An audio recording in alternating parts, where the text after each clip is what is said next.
Iran yasema majigambo ya Trump kuhusu uharamia na kukiri wazi jinai. Wizara ya mambo ya nje ya Iran imejibu kauli za rais wa Marekani Donald Trump ambaye amejigamba kuwa jeshi la wanamaji la Marekani limetekeleza operesheni kama maharamia katika mzingiro wa baharini usio halali dhidi ya meli na bandari za Iran. Msemaji wa wizara ya mambo ya nje Ismail Baghei ameandika kwenye ujumbe kwenye mtandao wa X kwamba rais wa Marekani ameelezea hadharani ukamataji wa kinyume cha sheria wa meli za Iran kuwa ni uharamia, huku akijigamba waziwazi kwamba tunatenda kama maharamia. Baghei ameongeza kuwa hili halikuwa kosa la ulimi, bali lilikuwa ni kukiri kwa moja na kwa uzito mkubwa wa tabia ya kijinai ya vitendo vyao dhidi ya usafiri wa kimataifa baharini. Aidha, msemaji wa wizara ya mambo ya nje ya Iran amebainisha kuwa jumuiya ya kimataifa, nchi wanachama wa Umoja Mataifa pamoja na katibu mkuu wa Umoja Mataifa lazima zipinge kwa uthabiti jaribio lolote la kuhalalisha ukiukwaji huu wa wazi wa sheria za baharini. Trump amesema katika mkutano wa kisiasa huko Florida siku ya Ijumaa kwamba jeshi la wanamaji la Marekani limetekeleza operesheni kama maharamia alipokuwa akielezea operesheni ya kukamata meli za Iran. Trump amesema, sisi tulitua juu ya meli na tukaiteka, tumechukua shehena ya mizigo na mafuta, hii ni biashara yenye faida kubwa sana, sisi ni kama maharamia. Trump aliamuru mzingiro dhidi ya meli na bandari za Iran kuanzia tarehe 13 Aprili baada ya kutangaza usitishaji wa mapigano wa wiki mbili kufuatia vita vya kichokozi dhidi ya Iran vilivyodumu kwa siku 40. Baada ya muda wa usitishaji huo kumalizika, alitangaza kuendelezwa kwa mzingiro huo, jambo ambalo limeelezwa kuwa ni ukiukwaji wa masharti ya usitishaji vita. Kwenye kipindi cha mzingiro huo, vikosi vya Marekani vimeripotiwa kukamata meli kadhaa za Iran pamoja na shehena zake, wahudumu wa meli na hata familia zao. Vilevile jeshi la walinzi wa mapinduzi ya Kiislamu IRGC limelishukuru taifa la Iran kwa kusimama kidete kuilinda nchi na msimamo wake imara wa Kiislamu kupitia maandamano ya kuonyesha umoja, mshikamano nchini. Katika taarifa yake siku ya Jumamosi, jeshi hilo liliashiria mikusanyiko mikubwa ya nchi nzima, hususan ile iliyofanyika hivi majuzi katika kumbukumbu ya kuzaliwa Imam wa 8 wa Waislamu katika kizazi cha Mtume Muhammad, Imam Reza, na kampeni ya wananchi wa Iran ya kuihami na kuilinda nchi inayojulikana kwa jina la Jamfada El Iran, ambayo imeshuhudia mamilioni ya watu wakijiandikisha na kutangaza kuwa wako tayari kuteketeza maisha yao ili kuilinda na kuihami Iran dhidi ya maadui. Taarifa ya IRGC kwa wananchi imeeleza kuwa Iran na watu wake kamwe hawatapiga magoti na kusalimu amri mbele ya maadui zao, na hakuna nguvu inayoweza kudhoofisha azma yao. Jeshi la IRGC limepongeza mikusanyiko ya hamasa ya wananchi wa Iran na kuitaja kuwa haina kifani, na kueleza namna maandamano hayo yalivyoendelea kwenye kipindi chote cha siku 40 za mashambulizi ya Marekani na utawala wa Israeli dhidi ya Jamhuri ya Kiislamu, na hadi leo ambapo wananchi wa Iran wanaendelea kukusanyika katika medani na maeneo mbalimbali ya nchi. Vilevile Iran yasema mpira uko upande wa Marekani, yawasilisha mapendekezo kwa upatanishi ili kukomesha vita vya Marekani na Israeli. Naibu waziri wa mambo ya nje wa Iran anayehusika na masuala ya sheria na kimataifa ameweka wazi msimamo rasmi wa Iran kuhusu juhudi zinazoendelea kufanywa kwa ajili ya kufikia mapatano na Marekani. Kazem Garibabadi ameeleza hayo alipokutana na mabalozi kadhaa wa nchi za kigeni mjini Tehran. Amesema kuwa Iran iko tayari kikamilifu kwa ajili ya kukabiliana na kitendo chochote kipya cha uchokozi, ingawa pia inaamini katika diplomasia ya kutatua masuala yaliyopo. Jamhuri ya Kiislamu ya Iran imewasilisha mpango wake kwa Pakistan kama mpatanishi kwa lengo la kukomesha kabisa vita vya kulazimishwa dhidi ya Iran, na sasa mpira uko upande wa Marekani kuchagua kati ya suluhisho la kidiplomasia au kuendeleza njia ya makabiliano, amesema naibu waziri wa mambo ya nje wa Iran anayehusika na masuala ya sheria na kimataifa. Mwanadiplomasia huyo wa ngazi ya juu wa Iran ameongeza kuwa hata hivyo Teheran haina imani na Marekani kwa sababu ya rekodi ya Washington katika duru zilizopita za mazungumzo. Vilevile, wizara ya vita ya Marekani, Pentagon, imetangaza rasmi kuwa itawaondoa wanajeshi 5,000 wa nchi hiyo walioko Ujerumani, uamuzi ambao utatekelezwa ndani ya muda wa miezi 6 hadi 12 ijayo. Maafisa wa Marekani wamesema uamuzi huo ni mjibizo wa kuongezeka itilafu kati ya Washington na washirika wake wa Ulaya, hususan kuhusiana na vita vya Iran. Kuondolewa wanajeshi wa Marekani nchini Ujerumani si mabadiliko ya kitaktiki tu. Hatua hiyo inaashiria kufifia kidogo kidogo muungano ambao kwa muda wa miaka 70 ulikuwa ndio uti wa mgongo wa usalama wa nchi za Magharibi baada ya Japan. Ujerumani ndio nchi ya pili yenye kambi kubwa zaidi ya kijeshi ya Marekani nje ya nchi. Kuna wanajeshi 36,400 wa Marekani waliopiga kambi ndani ya ardhi ya nchi hiyo. Makao makuu ya kamandi ya Marekani ya Ulaya na Afrika yapo katika mji wa Stuttgart. Kituo cha jeshi la anga cha Ramstein ndicho kinachoratibu operesheni za Marekani katika eneo la Asia Magharibi. Hospitali kubwa zaidi ya kijeshi ya Marekani nje ya ardhi yake iko Ujerumani, pia katika mji wa Landstuhl. Taasisi hizo ni mtaji wa uwekezaji wa miongo kadhaa. Kuanzisha mbadala wa vituo hivyo katika nchi za Poland au Italia kutagharimu mabilioni ya dola na kuchukua muda wa miaka kadhaa hadi kukamilika. Moja ya sababu kuu za kuchukuliwa uamuzi huo ni malumbano na majibizano ya maneno yaliyojiri kati ya Donald Trump na kansela Ujerumani Friedrich Merz. Merz alikosoa mkakati wa Marekani kuhusiana na Iran, akisema Washington imedhalilishwa na Teherani. Trump naye akajibu mapigo kwa kumwelezea Merz kuwa ni mtu asiye na uwezo wowote, na kisha akatoa amri ya kuondolewa askari wa Marekani walioko Ujerumani. Msemaji wa Pentagon amesisitiza kuwa hatua hiyo ni utekelezaji kamili wa amri za amiri jeshi mkuu wa vikosi vya ulinzi vya Marekani. Wanadiplomasia wa Ulaya wanaielezea hali iliyopo kuwa ni ya kutia wasiwasi na isiyotabirika, kiasi kwamba hata viongozi waliojaribu kujikomba na kujipendekeza kwa Trump nao pia hawajasalimika.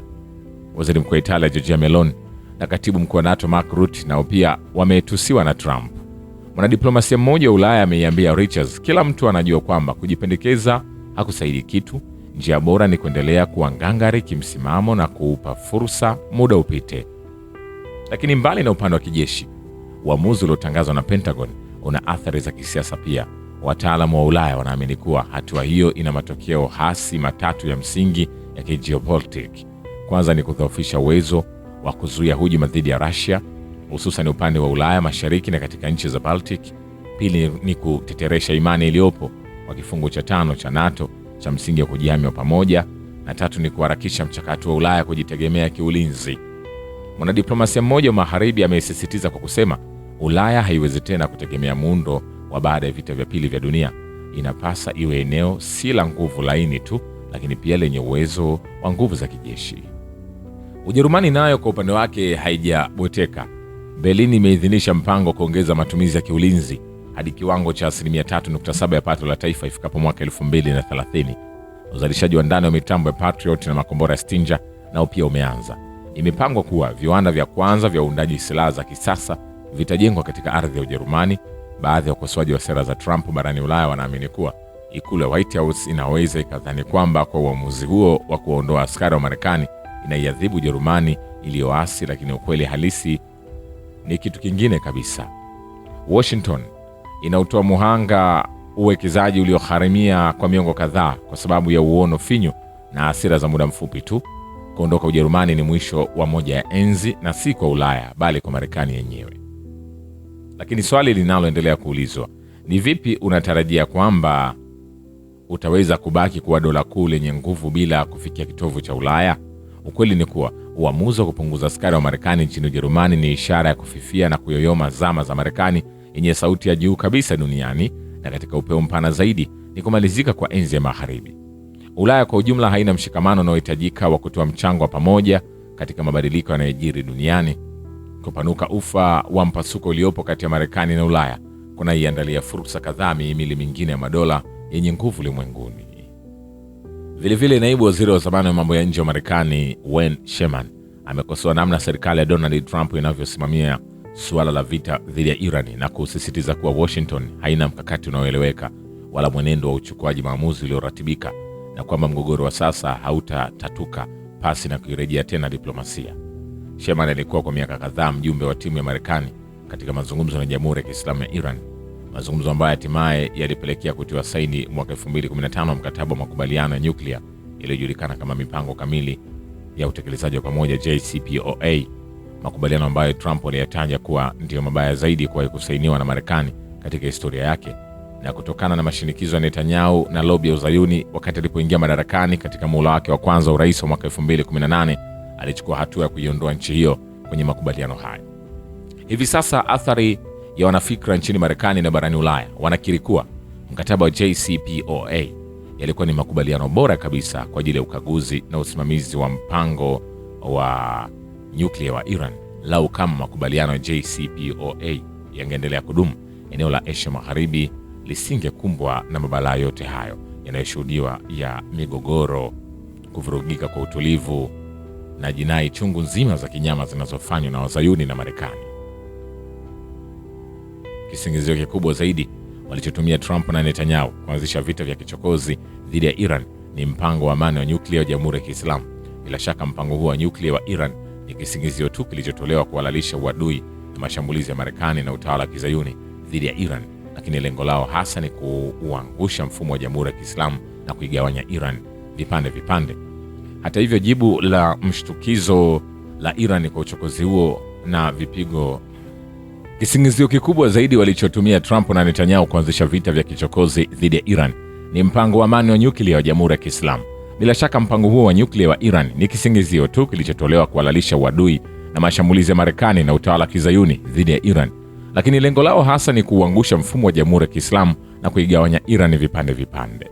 Hata hivyo, jibu la mshtukizo la Iran kwa uchokozi huo na vipigo vya kushangaza ilivyotoa vya kuvitwanga vituo vyote vya Marekani katika eneo la Ghuba ya Uajemi vimebadilisha milingano ya nguvu za kisiasa na kiusalama ya eneo hili.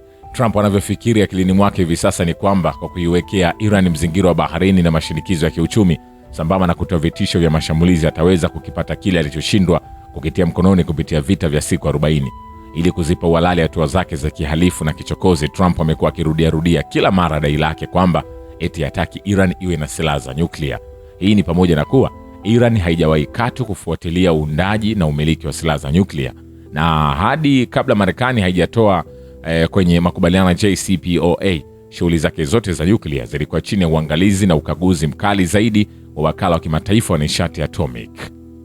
Wendy Sherman, wanasiasa na wanadharia wengine wengi mashuhuri wa Marekani kama vile John Mearsheimer na Richard Haass, ambao wana utambuzi na uzoefu wa kufanya majadiliano na mazungumzo na wa Iran, wanaitakidi kuwa shambulio lililoanzisha Trump dhidi ya Iran limeshindwa na limeibebesha Marekani mzigo mkubwa wa gharama, na wangali wanasisitiza kuwa diplomasia ndio njia bora zaidi kwa Marekani kujinasua kwenye mkwamo mgogoro huo. Wendy Sherman ameashiria matamshi ya waziri wa vita wa Marekani Peter Hegseth aliyedai kwamba Washington imefanikiwa katika operesheni za kijeshi dhidi ya Iran na kusema, Hegseth anasema jeshi limefanya kazi nzuri ya kipekee na limefikia malengo yake, lakini katika uhalisia hivi sasa kuna mkwamo kati ya Iran kuudhibiti mlango bahari wa Hormuz na mzingiro wa kijeshi wa Marekani dhidi ya Iran.